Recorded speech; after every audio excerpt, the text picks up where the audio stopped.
waves of destiny, the weight of truth. I stared at him, his words settling over me. I called to you? I managed, my voice shaky. I don't even know how I do that. You're saying my essence reached out to yours? Like a beacon? Kweku's silence was answer enough. Kweku, I said, my breath hitching. I'm just me. I'm not powerful or special.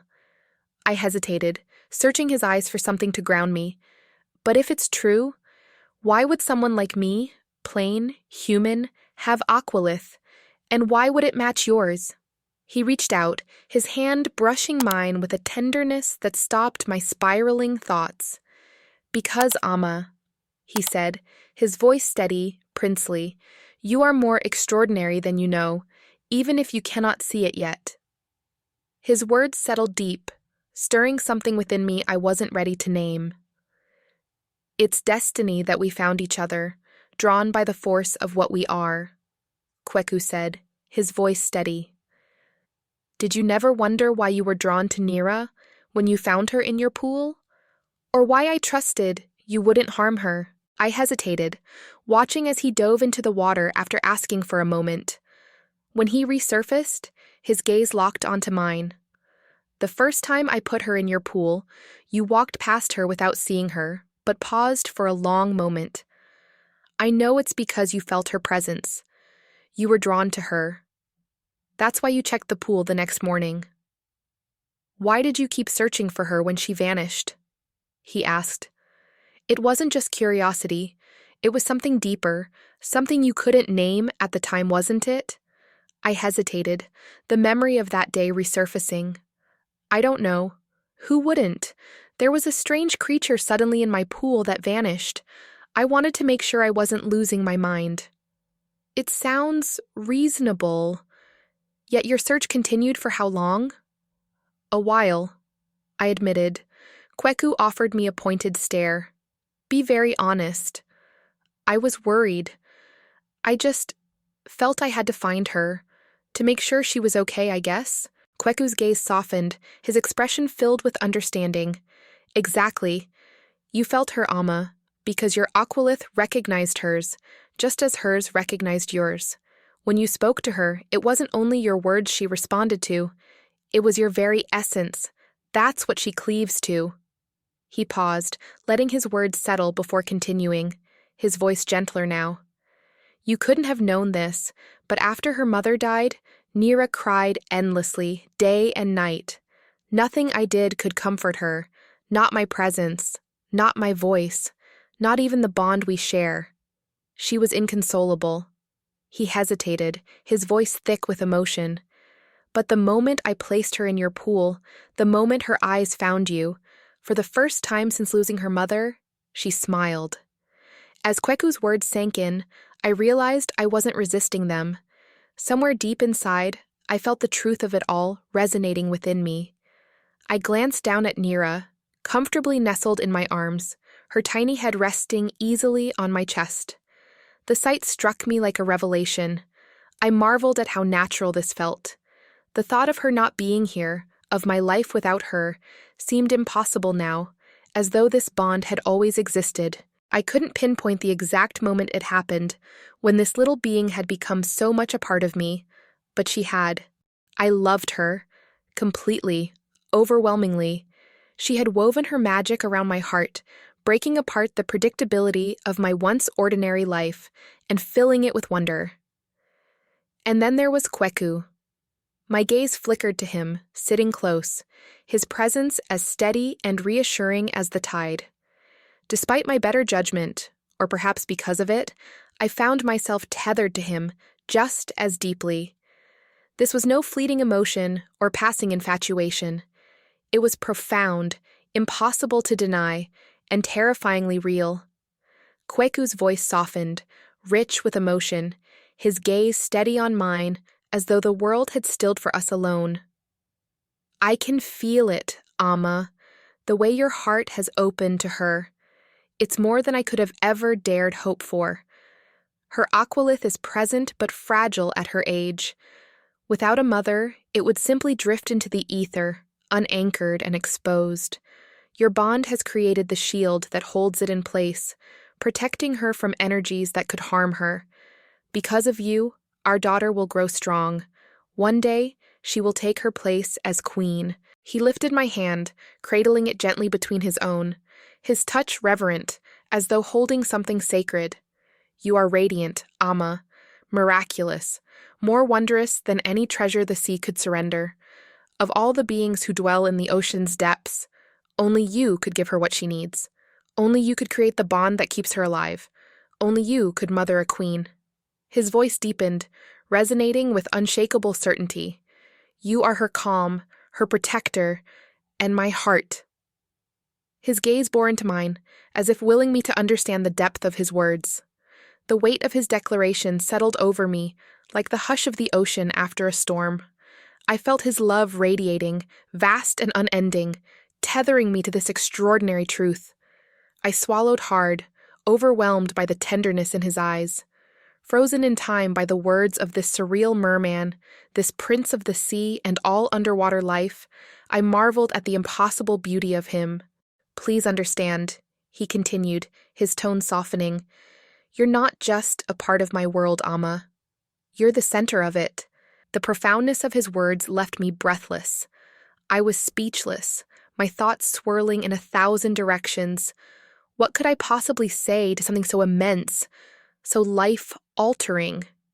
He seemed to be waiting for a response, but I simply nodded, hoping words would come, but they didn't. I was stuck in awe. "Are you all right?" he asked gently, breaking the silence. I nodded again, words still eluding me. How could I express the storm of emotions coursing through me, the disbelief, the wonder, the fear of being so deeply seen? What could I say? "There's no need to speak," he said, his gaze steady, a gently knowing smile curving his lips. It was as though he could sense the depth of my awe, the way his words had stolen every thought from me. Relief unfurled within me. I didn't have to grasp for the right response or try to match the gravity of what he'd just said. Instead, I let the moment envelop me, his declaration sinking into my soul like a soft, unshakable truth. Yet, as the silence stretched between us, a question came to mind, one I hadn't thought to ask until now. "If I have aqualith in me," I began hesitantly, my voice tinged with curiosity, "why don't I glow underwater like you? And your mother and Nhyira, they don't have marks or tattoos, or do they?" Kweku's expression shifted, his gaze growing pensive. He seemed to weigh his response carefully, then exhaled softly, as though deciding against an explanation. "Maybe I'll explain it later," he said, his tone carefully measured, almost distant. "No." The word shot out of me, startling us both. For a moment, I couldn't believe I'd dared to challenge him, this otherworldly prince, capable of commanding the sea itself. Clearly I was flirting with madness. Was this the precise moment I tipped into insanity? Maybe. Probably. But I pressed on. "You haven't told me much about yourself or your world," I continued, my voice steadier now, though my pulse thrummed in my ears. "And in the meantime, I've become the mother of your child. I want to know now, not later." His reluctance was palpable, an unspoken resistance hanging thick in the air between us. But as I searched his face, I caught a flicker of something raw and unguarded. Pain. It moved behind his eyes like a shadow, fleeting yet unmistakable. Kweku sighed, his gaze softening but shadowed with something unspoken. "You're right," he said at last, his voice steady. "All right." I straightened, caught off guard by the shift in his tone. "You want to know about my marks?"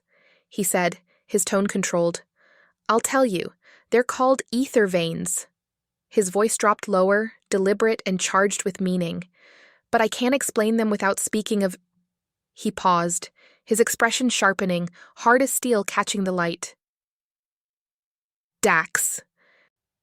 The name hit the air like a jagged shard, slicing through the morning's tranquility. A shiver ran down my spine, and Kweku's eyes flickered, watching my reaction closely. His expression softened slightly, as if pulling himself back from the edge of something darker. "I want to show you something," he continued, his voice quieter now, but no less resolute, as he gestured to the water. "It will help you understand what I'm about to explain." The mere mention of Dax's name had sent my thoughts scattering like leaves in a storm. The night he was here. I hadn't told Kweku yet.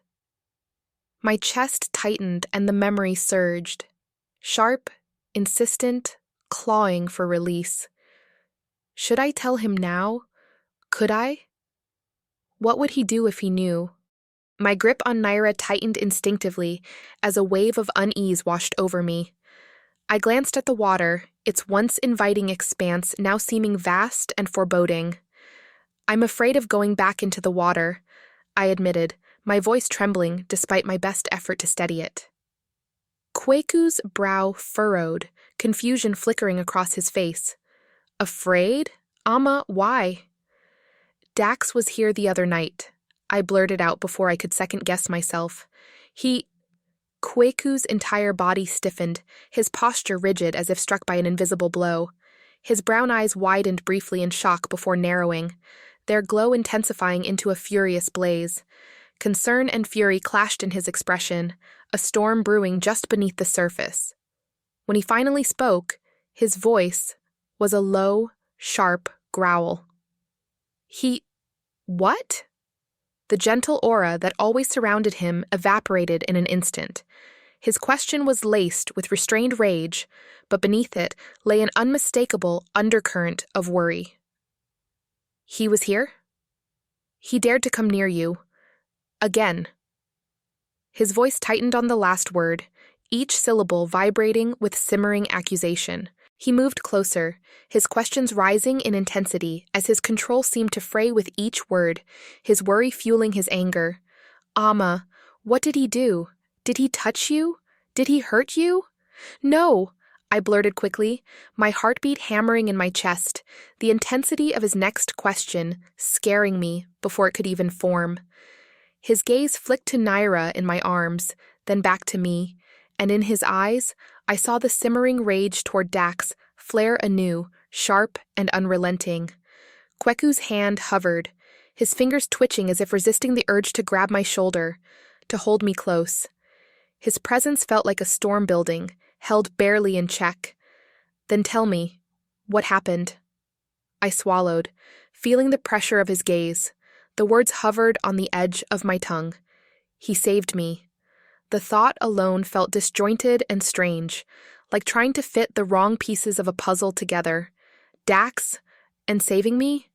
It didn't belong, but the confession slipped out. "He saved me. From Marina. She tried to drown me." Kweku froze again, his fury momentarily overtaken by confusion. The heaviness of his silence bore down on me, almost suffocating. "Marina?" he repeated, his voice tight with disbelief. "She tried to drown you?" I nodded, clutching Nhyira closer. "Yes, she pulled me into the water and held me down. My voice faltered, the memory threatening to overwhelm me, my lungs burning at the phantom sensation of drowning. Kweku's brow furrowed deeply, his expression darkening further. "Marina is loyal," he muttered, almost to himself, as though trying to convince himself of it. "One of the few I trust implicitly." His jaw clenched, and a shadow of something flickered across his face, a pang of betrayal, quickly replaced by a colder, harder resolve. "Why would she—" He trailed off, his voice tight with disbelief. "I don't know why, Kweku," I said softly, my voice trembling under the weight of his reaction. "All I know is that Dax stopped her." The sharp edge of Kweku's silence returned, cutting through the space between us like a blade. His fury was palpable, simmering just beneath the surface of his controlled exterior. I exhaled shakily. "I don't trust the water, not while he's down there. If he finds me again—" My voice broke, betraying my fear. A muscle in Kweku's jaw twitched. His impudence will cost him dearly. I hesitated, searching his face. Before I could speak, his lip curled in disdain. That wretched vanishing act of his. Kweku's voice was laced with contempt. That so-called gift, the Tide Wraith's misguided attempt to soothe his bitter heart. It was always a power far beyond him, and in his hands, it's nothing but a coward's weapon. He uses it to elude me, slipping through my grasp like a shadow. And with it, he threatens everything I hold most dear. Tide Wraiths? I asked, my voice tinged with unease. I'll explain once we're submerged, he said gently, his tone steady and reassuring. Don't be afraid, Amma. But what if he... You'll be safe in the water as long as you stay close to me, Kweku interrupted, his voice firm and resolute, his brown eyes steady and unyielding. Dax only appears when he senses an opening, and I will ensure he finds none. I will protect you, Amma. His words carried a conviction so absolute, it was as if the ocean itself stilled in deference to his declaration. I nodded reluctantly, the unease in my chest giving way to a tentative trust in his resolve. Come, Kweku said, extending his hand. I'll explain everything. Stay close to me. I hesitated before placing my hand in his, but a sudden thought rooted me in place. My gaze lingered on his lips, magnetic, their subtle twitch a gesture that felt like a beckoning call. The air between us seemed to shift, warmer, heavier. A spark ignited in my chest, spreading heat through my veins. Wait! The word tumbled out, unsteady, almost breathless. My pulse quickened as I met his gaze, unable to hold the question back. Do we have to kiss again? For the essence transfer thing?